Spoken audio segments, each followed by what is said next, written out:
I mean, you that's right, are able to bridge both of these fields. Yeah, that's right. So actually, I am very good at immunology as well as virology. Okay. So that's the reason, So why I understand the mechanism of mRNA vaccines early on. okay. Yeah. Then let's now we're going to show some clips from your presentation here while you're talking. I watched it before the show, and I thought it was a very, very good summary explanation of the fact that this technology you're talking about today allows the replication. Essentially replication of the mRNA. Injected mRNA will be replicated in the new format. That's an important thing. Yeah. Right, exactly. But what you're bringing to light that very few people have spoken about is that this replication expands beyond just the spike protein sequence. The replication also replicates the replication engine. Whole sequence will be replicated. Whole mRNAs will be replicated in the injected people. So that allows for the replication engine itself to be replicated. That's right. In other words, now we're talking about an exponential production of the spike protein. That's right. Yeah. You are exactly right. Yeah. And then you express concerns about whether this could then cause passage of the self-replicating payload from one person to another person. Yes. Yeah. I think it is very likely. I think it has to be denied before application. Applying to. In other words, what you're saying is that in terms of safety, it's critical that we prove it cannot happen in order for it to be considered safe, and that proof has not been achieved. That's right. Yeah. Okay. So there remains a possibility that this can replicate from person to person. Yeah. That's right. Yeah. If that's the case, you mentioned in your presentation that there's no stopping. There's no what term did you use? No stopping at all. Yeah. So if this replicates in the way that you're concerned it may and spread from person to person, it can never be stopped. That's right. Yep. And then we're talking about unknown consequences for humanity. That's right. You are exactly right. And we already know that the spike protein itself is attacking nervous systems, heart tissue, cardiovascular tissue. Yes, yeah. Highly toxic proteins. Right. That's, So is it possible that the entire human race then could be subjected to a scenario where there is a wave of spike proteins being expelled from the bodies of everybody walking around who hasn't yet died from it? Yes, yeah. I do not want to imagine the situation, but it may be happen. Important thing is, in October, injection of that new format of mRNA vaccine will start in Japan to a large number of people. That's a real problem. So just to explain the contrast to our audience, in a normal vaccine, not mRNA, if something has gone wrong with the vaccine, it may harm the people injected, but it cannot harm a second generation of people beyond that. But with this technology, the self-replicating payload of replication, if something goes wrong that may be discovered even years later, it can never be pulled back. That's right. Yep. And are you aware of this technology being prepared for deployment in actual vaccines for humans at this point, or is it still only in the research phase? Yeah, that's the most important problem. In Japan, injection will start in October. It will start this year. Yeah, that's right. But doctor, more than 4,000 already injected. Already many people have been injected of this new vaccines already. Do you have any knowledge about, in the US, the FDA status of this technology? Only Japanese government have approved that. So okay. as far as I know, yeah, I think Japan will be the only country which will inject new mRNA vaccines. Okay, so Japan appears to be as far as you're aware, is Japan the first start date of this in the world? First in the world, injecting many people, 1 million people, and so on. And what is the mood in Japan in terms of embracing this technology? Are there many people who are very actively seeking this out? They want this? Yeah, we are making big alarm to many people, but major media do not incorporate our information, not at all. So only minor media is presenting our stuff, our information. Yeah. Would you say that the alternative media in Japan is gaining audience and gaining ground in terms of questioning the safety? Yes, yeah. In X, Twitter, essentially many people were watching my movies, and I think they have already realized the danger of that new vaccines, replicating mRNA vaccines. Yeah. I've seen many videos, some sent to me by Michael there, videos of Japanese people marching in peaceful protest against the vaccine mandates or vaccine rollouts. Are those kinds of public reactions, are they growing in scale now in Japan? I think growing a lot, but important thing is major media did not focus on that. They neglected. Yes, absolutely. And let me apologize in advance for asking this such a sensitive question, but given the history of Japan and the use of technology to harm large numbers of people, are you concerned that this may repeat some of those same mistakes now in our modern age? So important issue is like this. If essentially in Japan, government will try out new technology, essentially replicating mRNA vaccines. If it's okay, I think US government will import that into your country. Well, Japan is known as such a world leader in technology in so many areas, excelling in precision manufacturing and sciences and medical technology. But you're right. But why, in your view, why has the precautionary principle seemingly been abandoned in this case? Because technology without caution can be very dangerous.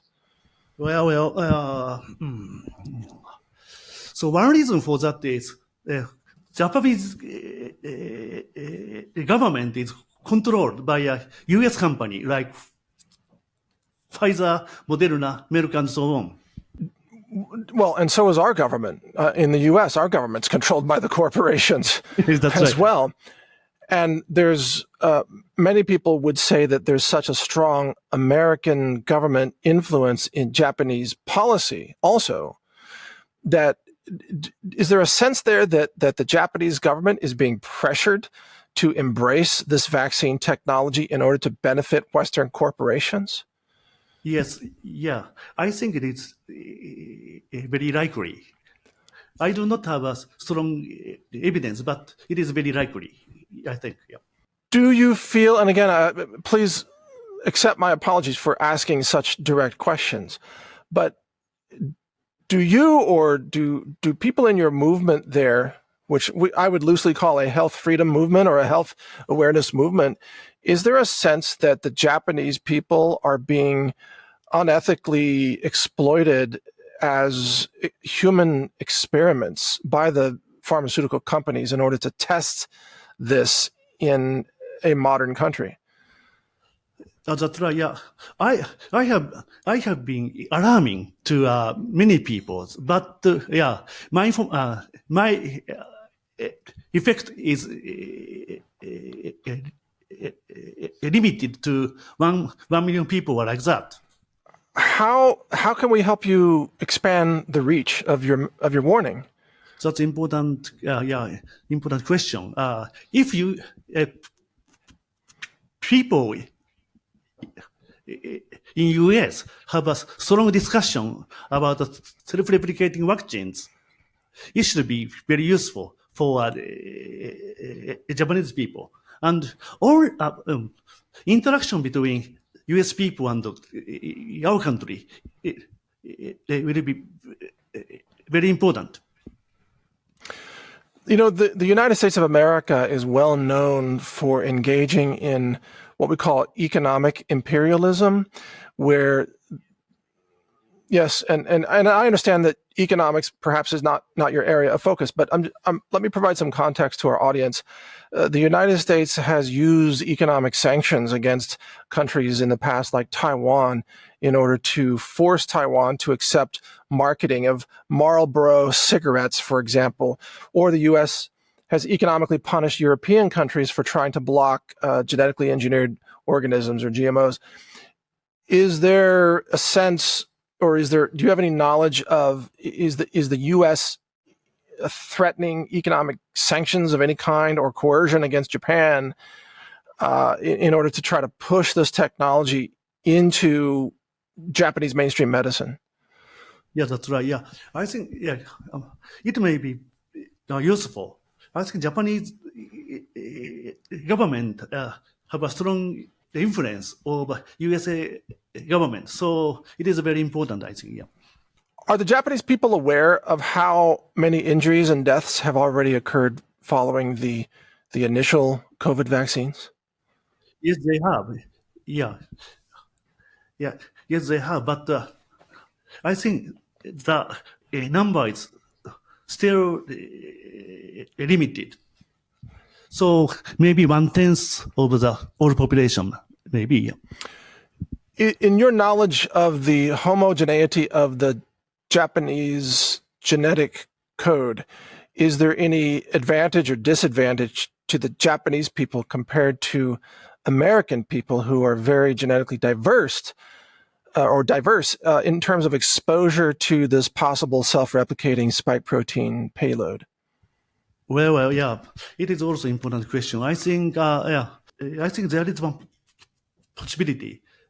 We may be okay for new technology, but in USA, many people will be affected by new vaccines.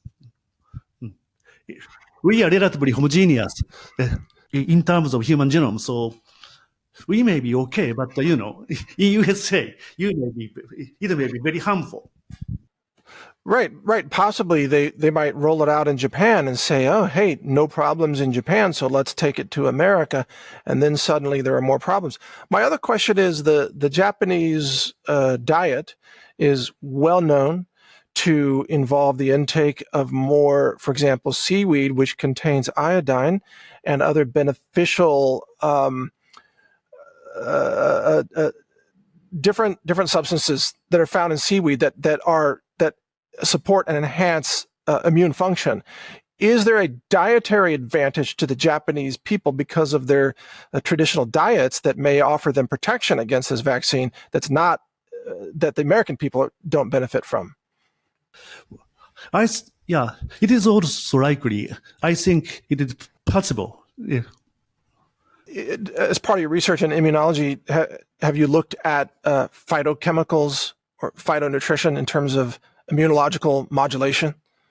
So essentially, I think vitamin D is very important in order to have a strong immunity, as well as zinc. Absolutely. Usually, Japanese people are taking iodine as well.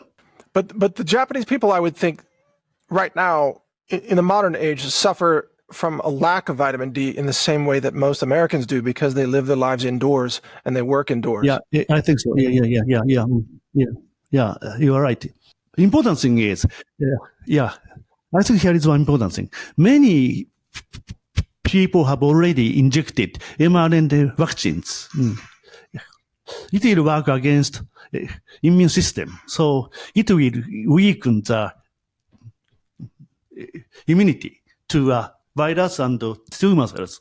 So I think Japanese people have very weak immune ability in these days after injecting mRNA vaccines. About I think more than 80%. See, I think the American people share that. I think immune function has been strongly compromised across the United States. Yes, yeah. And in part because of the spike protein injections, but also I think because of the atrocious diets. The American diets, as you know, are among the very worst in the world. Nutrient depleted, heavily processed foods, full of calories but lacking nutrition. So recently, many Japanese people are learning the food of the USA, and they are taking American-style food as well. Increasingly, yes. I'm aware of that. The American fast food chains are very popular in Tokyo and other Japanese cities. Yeah, McDonald's and Kentucky or something like Right. that. So, But this brings up then the question of comorbidity factors. So this new technology you're referring to, the self-amplifying mRNA technology, what are the possible interactions of this with existing comorbidities such as obesity or early cardiovascular disease or diabetes or blood glucose disorders? we do not have the answer yet, but we have to look at it carefully. In your research, is there any hint of which physiological systems may be most susceptible to spike protein damage? Probably not yet. Yeah, if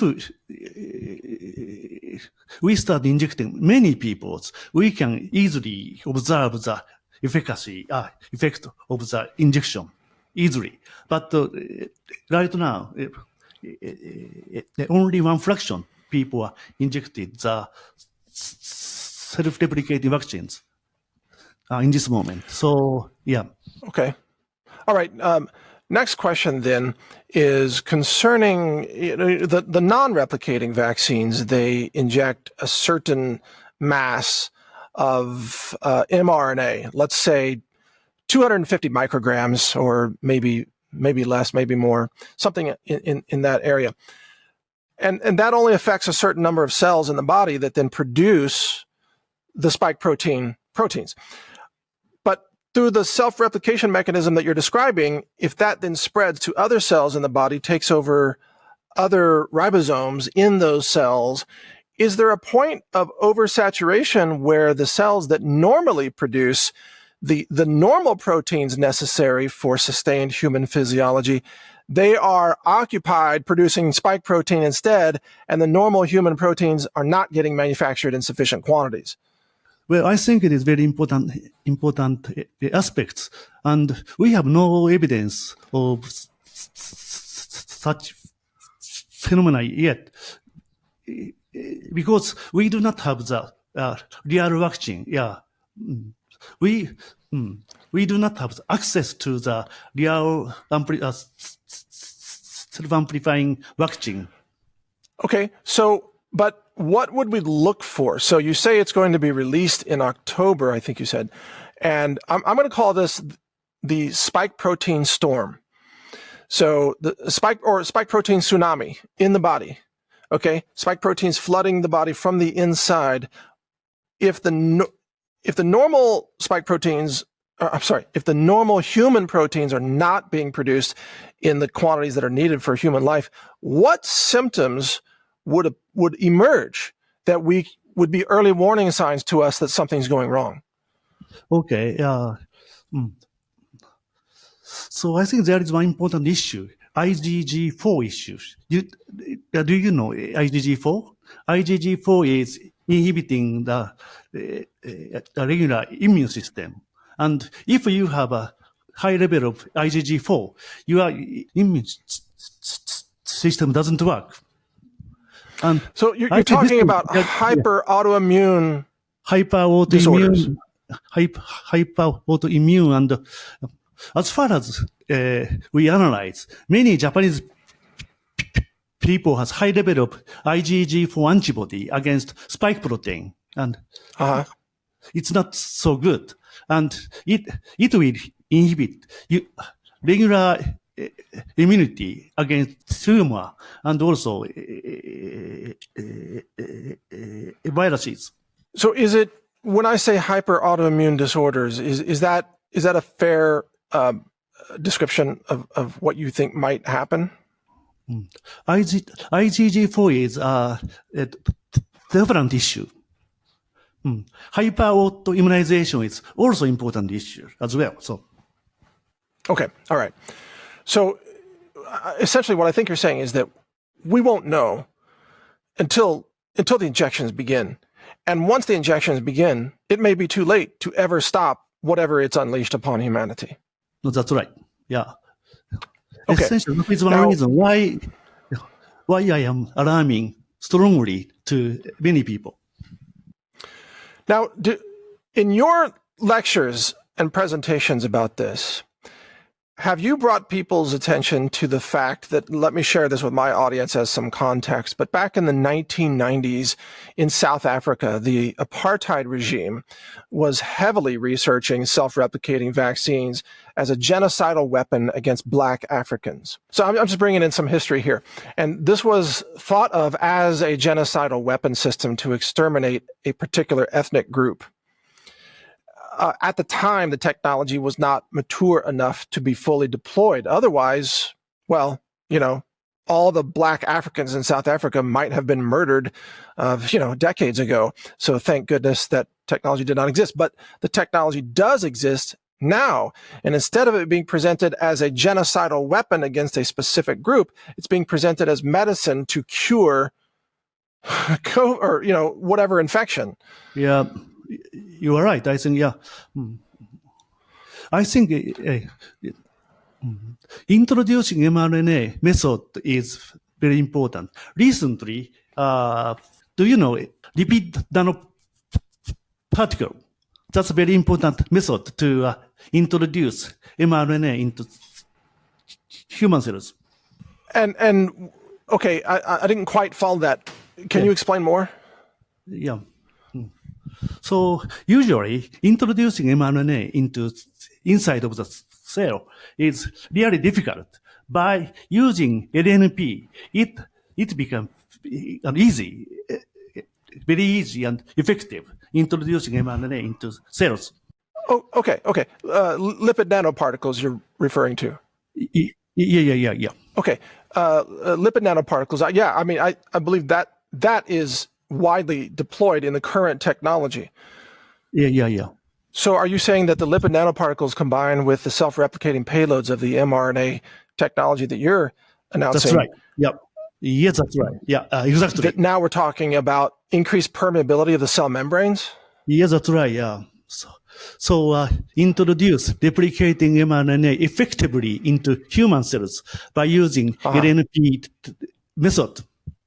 What has been the reaction to your warning by the Japanese science medicine establishment? Very question. I think it is very question. One fraction of researchers are accepting my alarm, but majority people do not believe self-replicating vaccine is dangerous.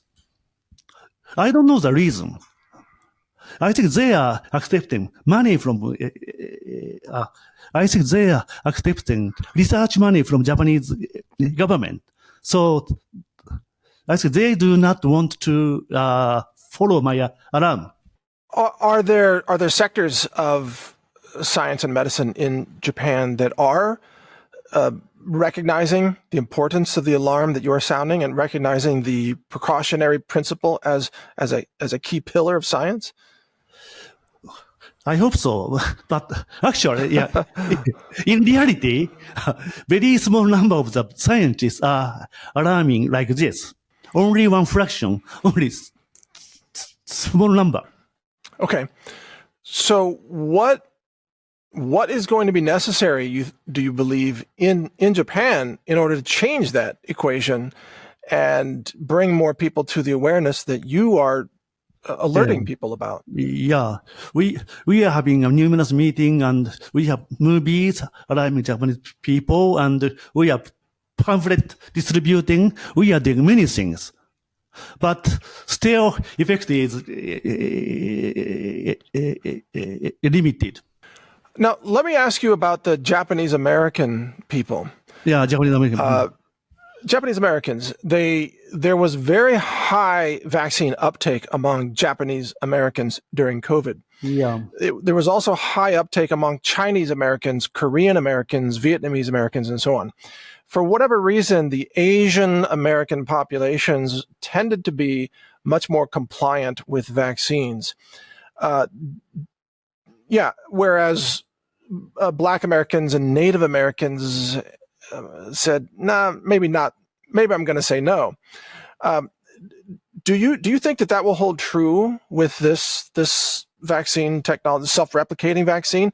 Will Asians in America and elsewhere around the world continue to be more, let's say, compliant? I see. Yeah, it is a very difficult question to answer, but well, I don't know. Okay. All right. Well, but I mean, clearly you are willing to speak out against the mainstream consensus, right? And there are many others. I mean, you have Masako there, and I've seen, you have some of your protests have been tens of thousands or more people. So, clearly there's a contingent of population in Japan that is concerned about this. Now, let me ask you about relatively recent history, 12 or 13 years ago, but also involving science, which was the promise of safety of the nuclear power reactor at Fukushima. Fukushima accident, yeah. Yes, the accident. So isn't that another case where the government largely told the Japanese people, don't worry, everything's fine, it's engineered perfectly, there's no risk, it's perfectly safe, and that turned out not to be true? Yeah, that's right. Yeah, we have a big accident in Fukushima, but interestingly, new factory for mRNA vaccines are in Fukushima. What? Really? Yeah. New self-replicating vaccines are really produced in Fukushima. I almost can't make this up. It's like, I guess the ionizing radiation is really helpful for mutating proteins. Okay, that's bizarre to me, but also I want to point out that the Fukushima nuclear power facilities were engineered by an American company, General Electric, right? So here's another case of an American technology that has been deployed in Japan with assurances of safety from the American government and American industry, and now, just as Fukushima then was actually right next to a fault line. They should have anticipated a tidal wave, a tsunami. Is this vaccine, which is also, I believe most of the technology is initially engineered in America, isn't this potentially following the same path? I think so too. Yeah. Amazingly, new factory is at Fukushima, located in Fukushima. Essentially, they are preparing numerous amount of mRNA vaccines, which will be sufficient for all population all over the world. Okay, so I don't mean to be insensitive, but how is it possible that many of the Japanese people have so quickly forgotten Fukushima? What happened there? How they were lied to by American companies about the safety of their technology? I was also alarming the danger of the radiation as well. But recently, Fukushima people have accepted the mRNA vaccine. Okay, so let's talk about this. So as you know, radiation has a half-life, right? So after 10 half-lives, the radiation is considered to be mostly gone. And I believe one of the key isotopes in Fukushima was the cesium-137. And the half-life, I believe, is 29 years or so. So 3 centuries before that will be gone, so to speak. However, the inverse of half-lives is self-replicating technology, which is what you're talking about with vaccines. So whereas radiation can disappear or dissipate over time, according to the laws of decay in physics, the self-replicating vaccines exponentially multiply over time. That's right. Yeah. One reason for why Fukushima has built up the new facility for mRNA vaccines is in that area, almost no people at all in that area. So all the people are gone from Fukushima area. So in that area, we have lots of space for constructing anything. Essentially, Japanese government is working for that. They are supplying large amount of money to the companies. That's the reason why they have a large mRNA vaccines factory in Fukushima. So the government is providing economic grants to try to rebuild the affected areas? Yeah, almost 100% of the cost for building the factory. Okay, all right. That's interesting. But I want to redirect you back to my last point, which is that even in Fukushima, the mistake vanished over time, or the catastrophe will vanish over time.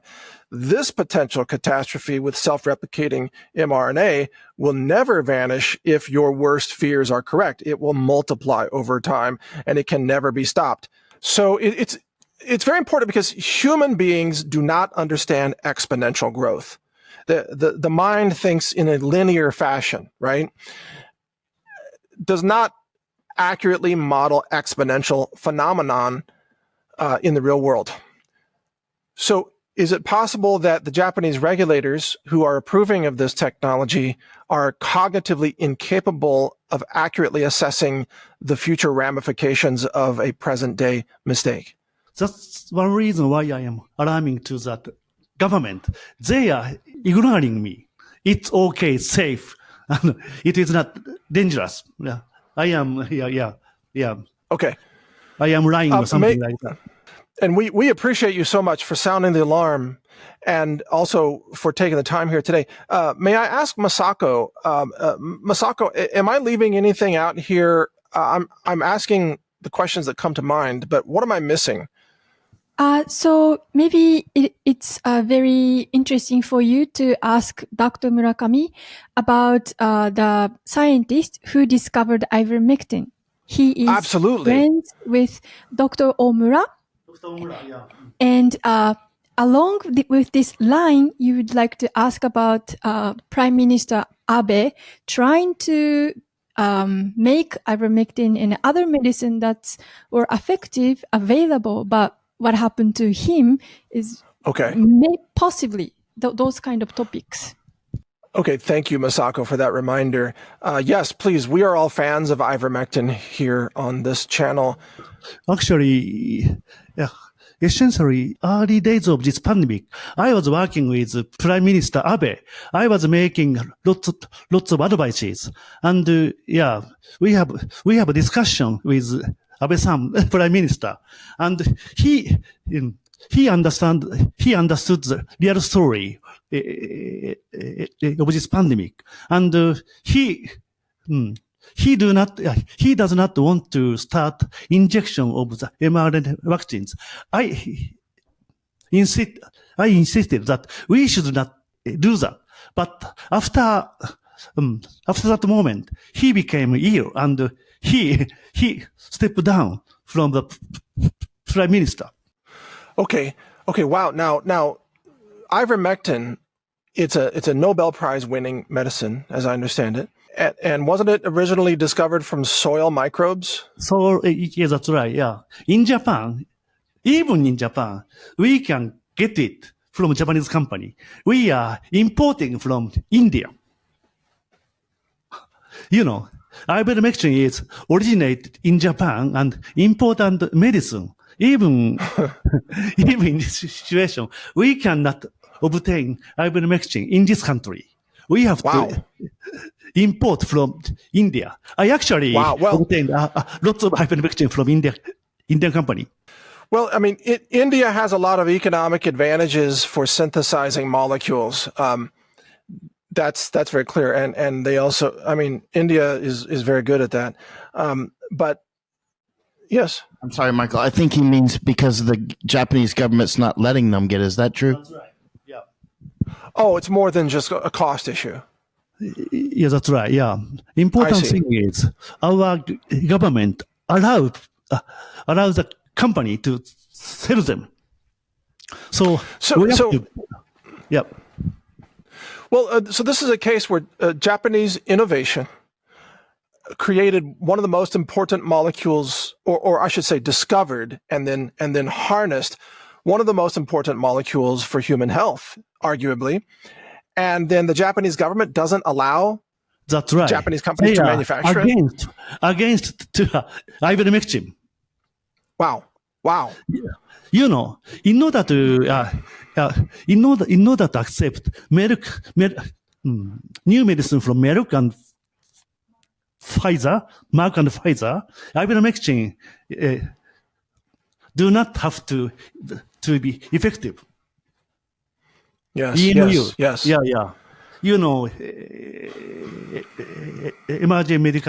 Emergency medical usage. In order to accept emergency medical usage of the Merck's drug and Pfizer drug, ivermectin should not be effective.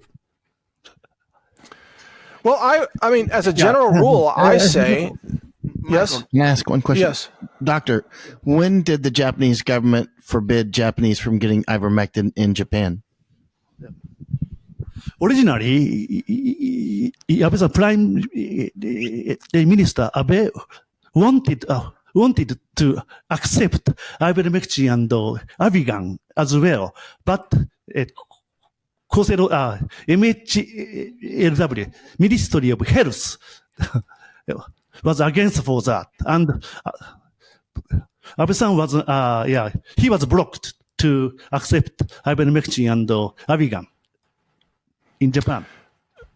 So, do you think that this was one of the reasons why Abe was targeted for assassination?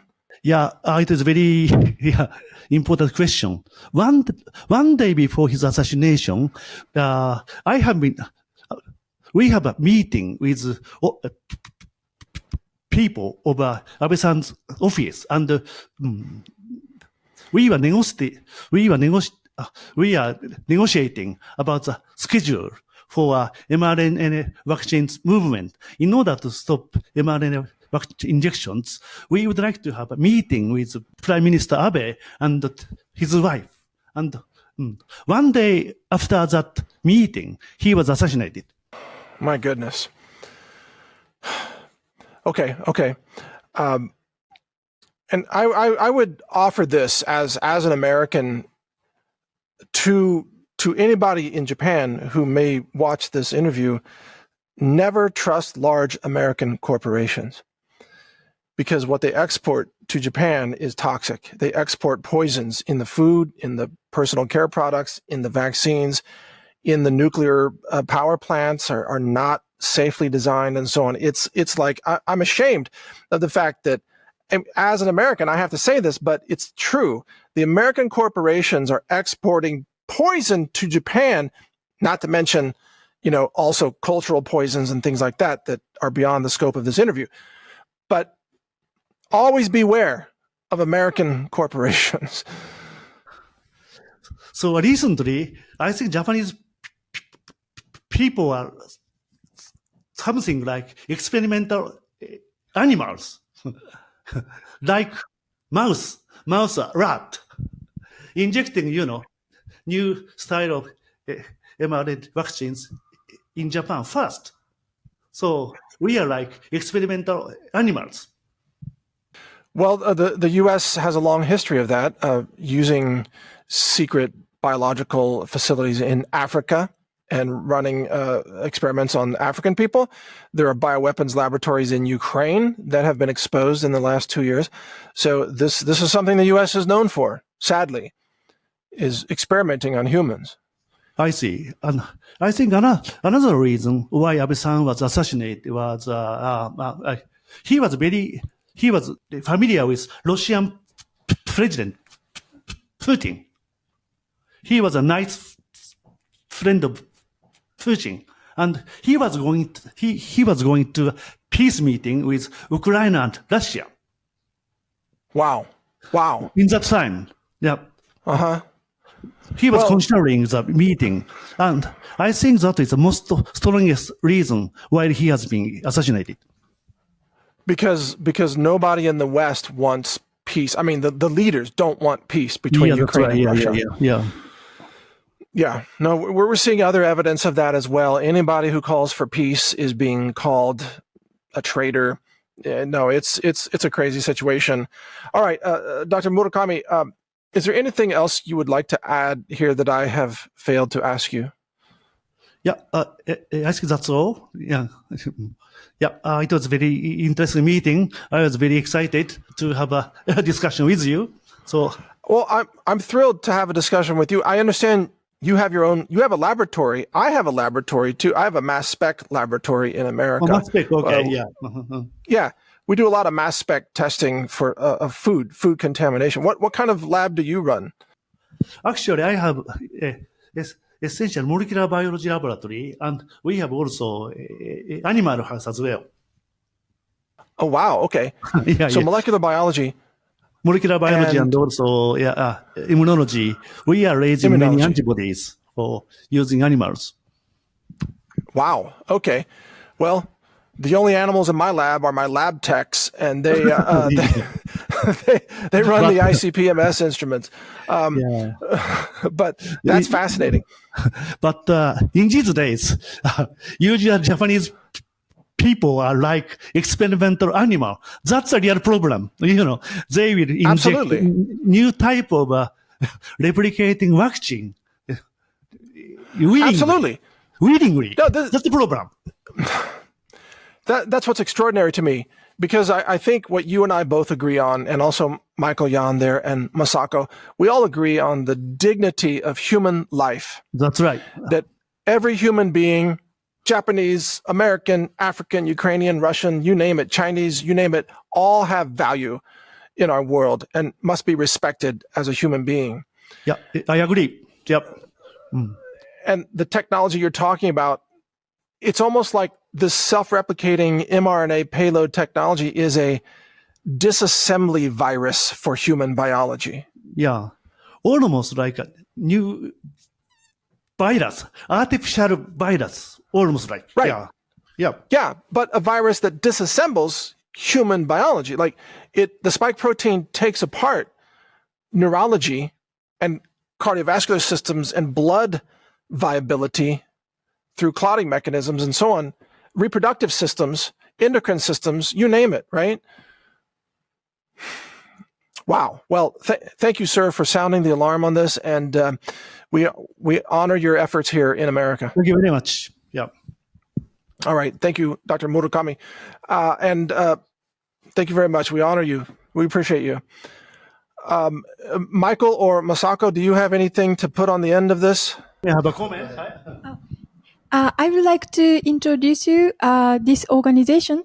Dr. Murakami is the vice president of this organization. It's called United Citizens for Stopping mRNA Vaccines. This is the organization who are in the epicenter of this battle.